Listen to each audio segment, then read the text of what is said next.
All right, the next speaker is a radio host. He's got I forgot the exact number, but he'll repeat it for you. Millions and millions of listeners in Canada and the US. And the radio station that he's hosting is called Freedomain Radio. A warm welcome for Stefan Molyneux.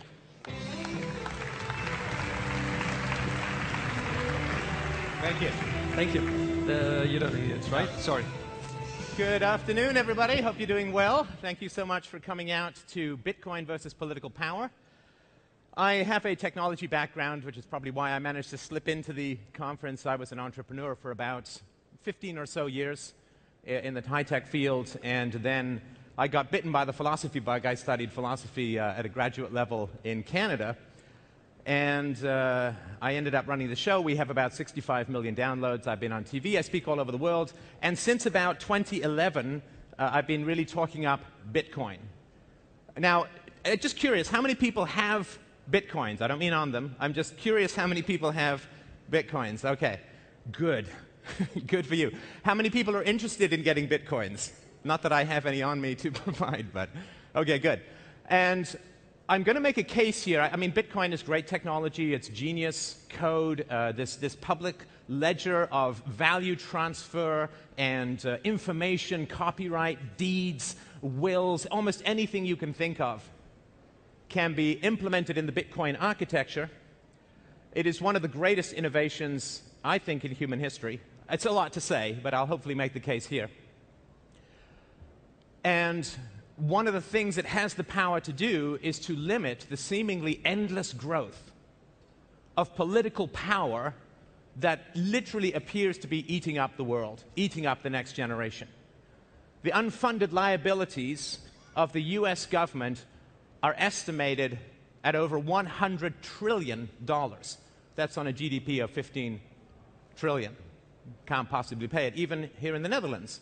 Unfunded liabilities, the Social Security, pensions, all the stuff the government has promised to pay for but has no cash to pay for is 522% of GDP. That's not good. That's not good at all. And there's a reason why that has occurred. And the reason is because governments can print any money that they want. That's their business plan. I've got a bank account, I've got a keyboard, I'm going to type some numbers in. Look, I'm a business genius. That's what they're doing, and that takes away power from the people. A study just came out yesterday from Princeton and Northwestern University that proves, I think, what we all feel instinctively to be true. But they did a study in America, and they said, what are the political beliefs or preferences of the American population? And what has the government done? Was it this close? It was not. This. They couldn't, you know, it was like watching a guy tell you how big the fish was he caught in Narnia. They couldn't find a further gap. Now, business interests, financial interests, they had the ear of the government. The people did not. It's an oligopoly. It's a plutocracy. We all know this to be true. And I'm going to argue that it is fiat currency that enables that in the government, and it is Bitcoin that can stop it, and stop a lot more besides. 2,500 years ago, Aristotle, known as a very smart cookie, defined money as having four characteristics. It had to be portable, right? You know, lead coin, and can't do that. It had to be long-lasting, had to not fade away, not lose its value. It had to be divisible, right? You can cut it up, reassemble it. And it had to have intrinsic value. And its most important intrinsic value was that it was limited. Limited. Now, I'm sure you guys know, what was the original money back in the day?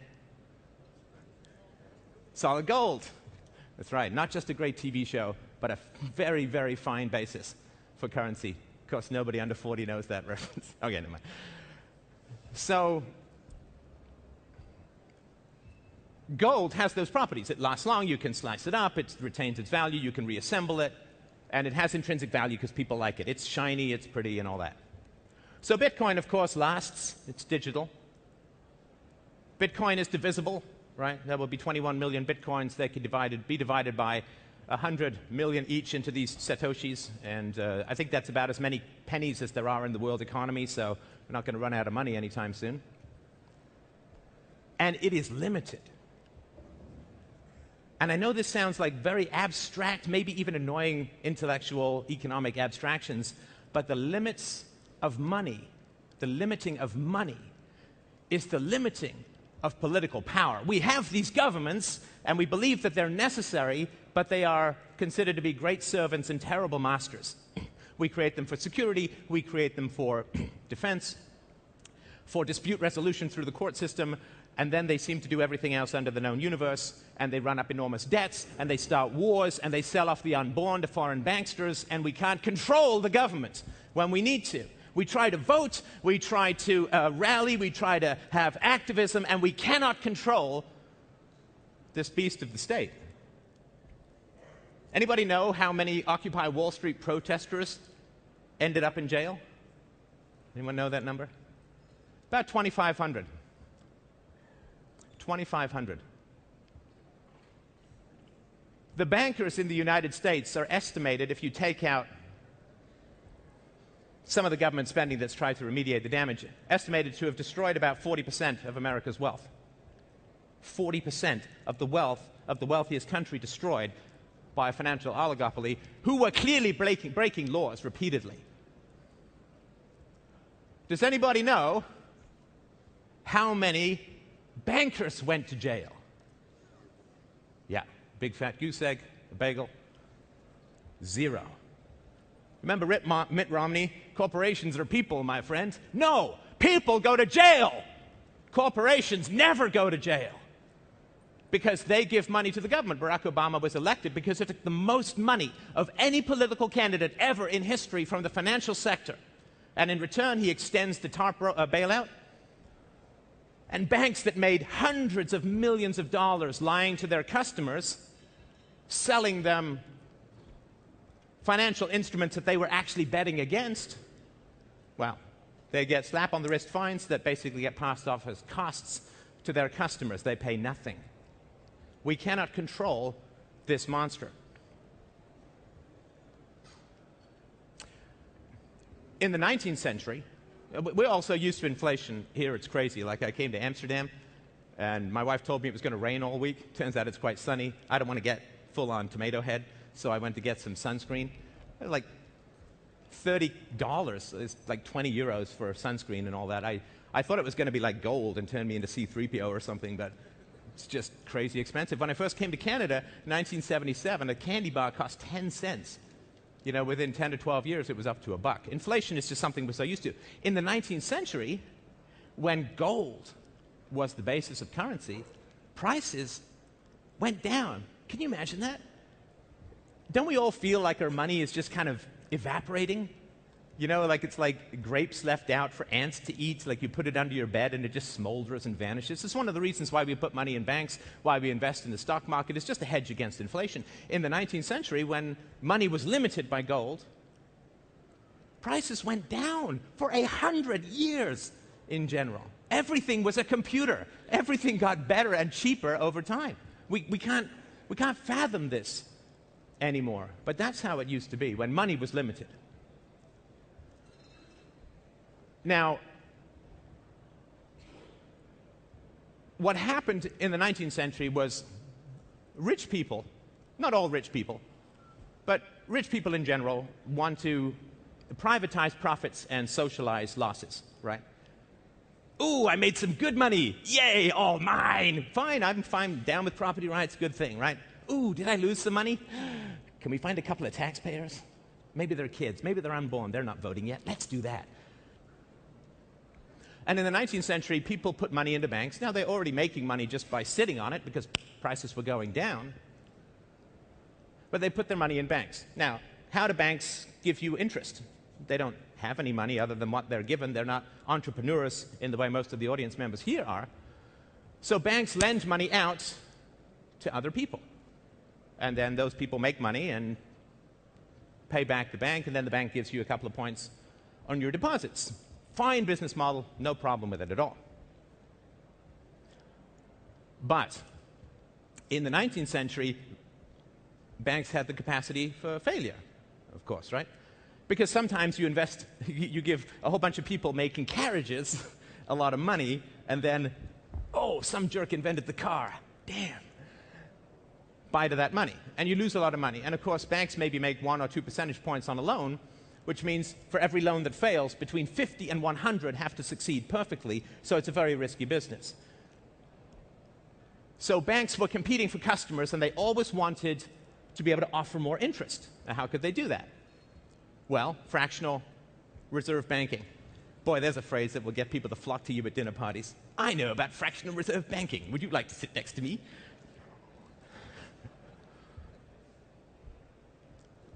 So the banks wanted to offer more interest, so they had to lend out multiples. Right? They got a ton of gold, they lend out 5 tons worth of money to people. And they hope that the law of averages is going to even it out and they're going to be okay. And a lot of times it did. And sometimes it didn't. Then people lost money. They lost money because they were greedy, because they wanted the bank to lend out more than it was holding. When the bank went bankrupt, a lot of rich people lost a lot of money. Where do they go? Oh, congressman. They go to the state. Now, the problem is the state is a negative-sum game. The state is the deal where they say, hey, I can give you 5 euros. And people are like, hey, I like euros, I'll take that. And they say, well, to give you the 5 euros, I need to tax you 10 euros first, if that's all right.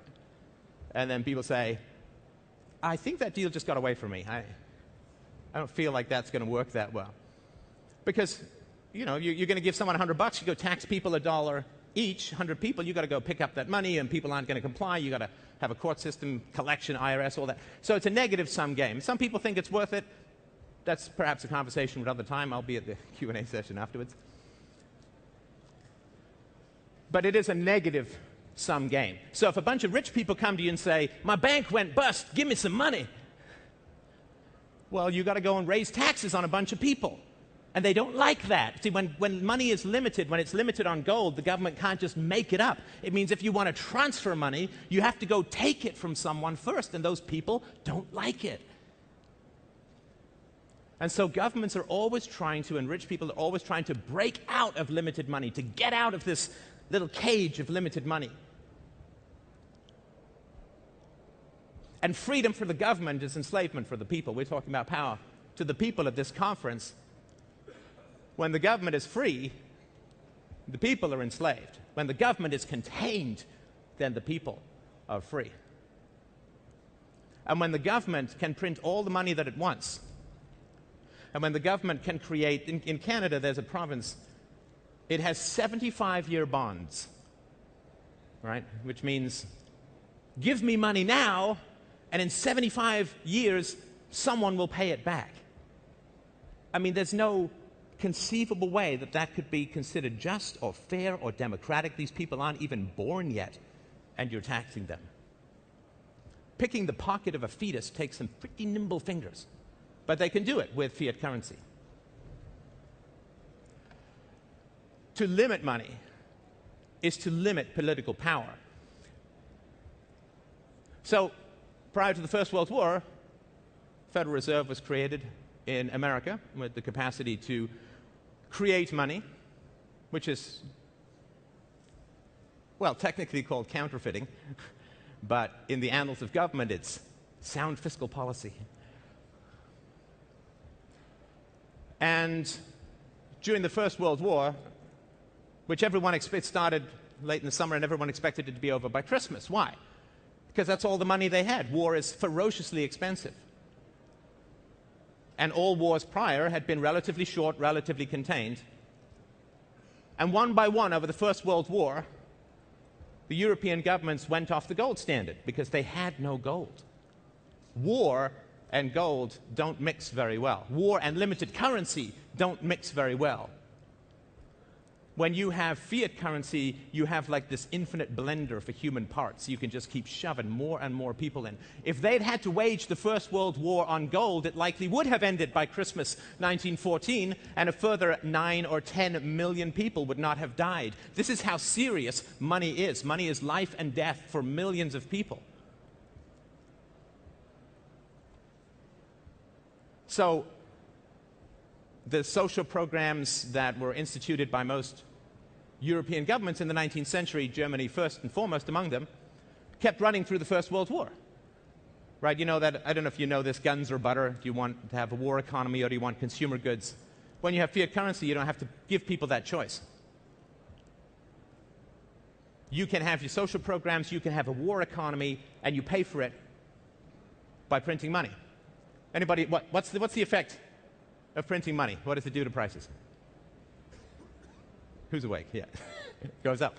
Yeah, they go up. Inflation, technically, according to the Austrian economists, who I'd really recommend you look into, inflation is an inflation of the money supply. The price that goes up is just an effect of the inflation. First World War, they kept the social programs going while running unsustainable wars, and they had to go off the gold standard. The First World War did not need to be fought. The economic disasters that followed the uncoupling of money from gold are still being felt. 1971, in America, Lyndon Johnson's Great Society social programs were underway, costing billions and billions of dollars, fighting a war in Vietnam, which, like the First World War, did not need to be fought. Did they go to the people and say, we need money for the war, we're going to have to shut down all this other stuff? No. They went off the gold standard, just like the European nations had done through the First World War. They go off the gold standard so they don't have to ask you to choose between food and death, between life and murder, between guns and butter. Taxes in America have not been raised. They're waging a war on terror. Throughout all of human history, 174,000 tons of gold has been mined and refined. 174. Just think, 174. The war on terror cost 291,000 tons of gold. The cost of World War II for America, which was never invaded or bombed, save Pearl Harbor, was 15 times the amount of gold that they had in Fort Knox and the Fed.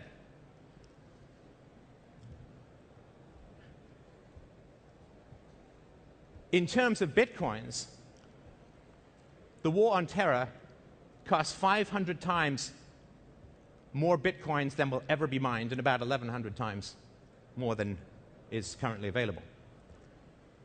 How is this possible? How is it possible to wage these astoundingly destructive wars with the deaths of over 1 million Iraqis and the displacements of 1.5 million Iraqis? And in Fallujah, the genetic damage to the population as the result of these hellacious weapons is so bad that anthropologists and geneticists estimate that the population of Fallujah has been genetically destroyed for at least a generation. How is it possible? It's possible because money is unlimited. It's possible because not more than 1 in 1,000 or 10,000 people know that they lost their house because they cheered the war. They don't know that. They can't trace that. They're certainly not educated about that. Why would you educate people about that if you want all the evils of warmongering political power? So when governments can print money, they don't have to ask the people to make rational decisions or to balance things, right? The basis of economics. All human desires are infinite. All resources are finite. But with the magic of the printing press, with the magic of typing whatever you want into your own bank account, you go into this crazy psychotic world of limitless capacity for destruction and debt. So if in 2003, the American government had gone to its population and said, hey, that's Saddam, bad guy, right? Bad guy. I think we're all in agreement on that. Very bad guy. Would be nice if they hadn't armed him before, but bad guy. Why don't we go to war? People say, I'm not sure about that. They say, well, that'll be $75,000 per household. Please and thank you very much. How many warmongers would be left? Oh, really? 75,000? No, that's okay. Blessed are the peacemakers. Let's find another route. The TARP bailout for the banks. Hey, do you feel like bailing out Daddy Warbucks and his gold monocle? Would that be fun for you? Great. $2,200 per person. $4,400 for every working person. Want to send that money to us? Really? No, I don't think so. But they can just keep doing things without referring to the will of the people because they didn't invent the photocopier, but they sure know how to use it. The government has no money of its own. Bitcoin is intrinsically limited. You can't make a Bitcoin. You can mine it, and the government can't print a Bitcoin. The government in a Bitcoin currency universe has to actually go to the people and ask them what they want. The government will actually have to do what it claims it does: serve the people. Ask the people, not with votes. Votes. You only ever get to vote for people who've already been bought and paid for. Who's up there on the podium in the presidential debates, whether you go to Europe or to America or South America or China, anywhere? The only people who are up there are people who've got enough money to run, and where are they getting the money from? They're getting the money from special interests at your expense. This is not a theory. I mean, this is fairly well documented. If we have a Bitcoin universe, you don't get to print money for war. You don't get to print money for a prison industrial complex. You don't get to print money for a war on drugs. You have to ask the people. War on drugs in America costs hundreds of billions of dollars a year. At the most conservative estimate, hundreds of billions of dollars a year. How many people, if their moral outrage against drug use, ooh, that's bad vegetation, if their moral outrage was not subsidized by money printing and they had to pay the bill themselves, how many of them would find tolerance for people who like Pink Floyd? I think they would be all right with that.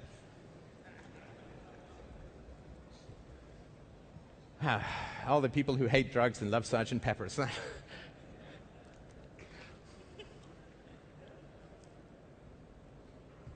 So Bitcoin gives us an opportunity to reclaim the power of the people to say yes or no to what the government claims that it wants to do. Because there's this weird thing that happens in society.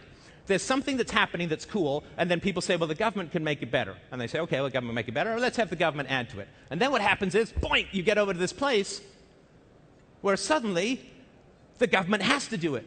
And then suddenly it's like only the government can do it. And this is how we think about currency now. It has to be government. Why? It's a complete anomaly. The last time the government had this much power over currency was in the waning days of the Roman Empire, when they inflated the currency so much that the gold coins only had 2 or 3% of gold left in at the end. And they were trying to pay all their mercenaries with this crap gold, and the mercenaries said, this stuff is crap. We're coming to Rome to get the gold. They killed the Roman economy, depopulated Rome from like 1.5 million people to 17,000 people in a year or two, and that was it for civilization for quite some time. When you give governments the power to control the money supply, it grows like a tumor until it extinguishes society itself. I really urge you to consider it to be that important. With Bitcoin, you can't steal it. Well, if you leave your wallet on a park bench, it can be stolen. But with any rudimentary security, you can't have your Bitcoin stolen. I was just speaking at a conference in Texas. I met some vendors who are integrating something so that if anybody tries to get a Bitcoin out of your wallet, it sends you a text message to your cell phone, you enter a PIN, and you approve the transfer. Solved. Can't steal the Bitcoins now. But that happens anywhere and everywhere. There is going to be enormous amounts of resistance to the adoption of Bitcoin, but I really believe that it is about the most peaceful revolution that we can have in this world. It's been called the Internet of Money, in that it's a protocol and you can program around it, you can build anything on top of it, which the community, thousands of developers are currently doing. but it's better than the internet. Well, there's a non-controversial statement. It's better than the internet because the internet has not slowed the growth of governments around the world. The internet has not saved the next generation from the endless gutter hole of debt. Information empowers the people, but not with regards to political power. Political power is the monopoly of the initiation of force in a geographical area. Information don't stop bullets. But when you don't have money to fund bullets, the bullets stop. War, surveillance, as the lady was talking about before, debt, the growing fascism that is occurring throughout the Western world is all predicated on money. Imagine a football game where every time you cheered, you were charged €5. How loud is that game going to be? Very quiet. Imagine if our primitive reptile bloodlust brain, which we all have, nothing wrong with it. Imagine if our primitive bloodlust, us versus them, tribal, base of the skull meat brain, was provoked with an enemy. Those guys are bad, they're coming to get us. We don't want the smoking gun to be in the form of a mushroom cloud. What stops that brain from cheering war? Cost. Cost stops us. Think of the environmental predation and environmental destruction that is wrought by the continual increase in the money supply.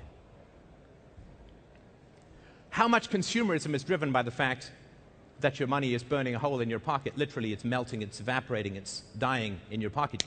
Convert it to something, buy something. How much consumer demand is stimulated by excess money being flushed into the system? How much wealth, genuine wealth, not bubble wealth, genuine wealth, how much genuine wealth is not being created? I'll give you one tiny example, then I think I have to end. Oh, the countdown. Normally it takes like 3 or 4 security guards to get me off, but there was a study that came out recently that said if, just one tiny aspect, if American regulations and controls over the economy, interferences in the economy, had stayed at 1946 levels. Now, it was not a Mad Max Thunderdome, flaming-headed, bayoneting kind of wasteland in America in 1946. A civilized society. If regulations had stayed that small in America, if they just stayed that size, the GDP of America would not be $15 trillion. It would be $53 trillion. This is the opportunity cost of one tiny slice of an expansion of government power. There would be no poverty, nobody would have to worry about healthcare costs, charity would take care of everyone, and there would not be, as there is in America at the moment, children born into $1.4 trillion worth of debt that they never voted for, never chose, and will spend the rest of their lives groaning under the yoke of foreign banksters to pay off. This is the alternative universe that Bitcoin can generate.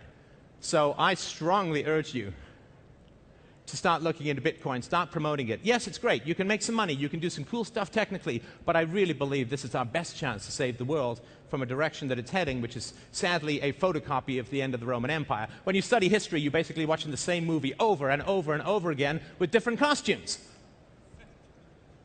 Not a toga, it's a suit, but it's the same damn thing. Bitcoin, we can stop the tape. We can break out of the loop. We can regain power to the people. Jesus, who knew a thing or two about handling the moneylenders, Jesus said, "Blessed are the peacemakers." I say no. "Build shall be the warmongers." And then we get peace. Thank you, everyone, so much.